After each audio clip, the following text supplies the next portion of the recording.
మనం చిన్నప్పటి నుంచి వింటూనే ఉంటున్నాం. అనగనగా ఒక ఊరు, ఆ ఊరిలో ఒక పేదరాశి పెద్దమ్మ. అసలు ఈ పేదరాశి పెద్దమ్మ అంటే ఎవరు? పూర్వం రోజుల్లో ఒక ఊరు నుండి ఇంకొక ఊరికి వెళ్ళాలంటే సరైన రవాణా మార్గాలు ఉండేవి కాదు. దానివల్ల మనుషులు ఒక ఊరు నుండి ఇంకొక ఊరికి వెళ్ళాలంటే కాలినడకనే ప్రయాణం కొనసాగించేవారు. అలా ప్రయాణం కొనసాగిస్తూ మార్గ మధ్యంలో చీకటి పడితే సమీప గ్రామీణ ప్రాంతాల్లో ఉండే ఎవరింటి వద్దనైనా భోజనం చేసి అక్కడే పడుకుని వారి కథంతా చెప్పి ఉదయాన్నే ప్రయాణం కొనసాగించేవారు. అలా ప్రతి గ్రామీణ ప్రాంతాల్లో మంచి మనసు ఉన్న పెద్దమ్మలు బాటసారులకు భోజనం పెట్టి వారి కథలన్నీ వినేవారు. అప్పట్లో టీవీ, సినిమాలని ఇన్ని వినోద మార్గాలు ఉండేవి కాదు. అందరూ ఇంటి బయట కూర్చొని కాలక్షేపం కోసం కబుర్లు చెప్పుకునేవారు. బాటసారుల కథలు విన్న పెద్దమ్మలు వారి కథల్ని వేరే కబుర్ల కింద చెప్పేవారు. పేదరాశి పెద్దమ్మ అనే పదాన్ని మొట్టమొదట ఎవరు ఉపయోగించారో తెలియదు, కానీ తెలుగులో కథలు అనే పదం వస్తే తర్వాత పేదరాశి పెద్దమ్మ వస్తుంది. అంతలా జీర్ణించిపోయింది మన రక్తంలో ఈ పదం.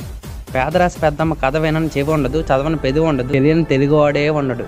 మనందరం కష్టపడుతున్నాం. కొంతమంది చదువుకొని జాబ్ చేస్తున్నారు, ఇంకొంతమంది వేరు పనులు చేస్తున్నారు. కానీ by the end of the day మన అందరం సంపాదించి గవర్నమెంట్ ట్యాక్స్ కడుతున్నాం. కానీ కొంతమంది మాత్రం వేల కోట్ల రూపాయలు దోచుకొని దేశాన్ని మోసం చేస్తున్నారు. మన ఇండియాలో జరిగిన టాప్ 10 స్కామ్స్ గురించి తెలుసుకుందాం. దీనికి సంబంధించి ఫుల్ వీడియో చేసా, కింద ఉంటుంది చూసేయండి.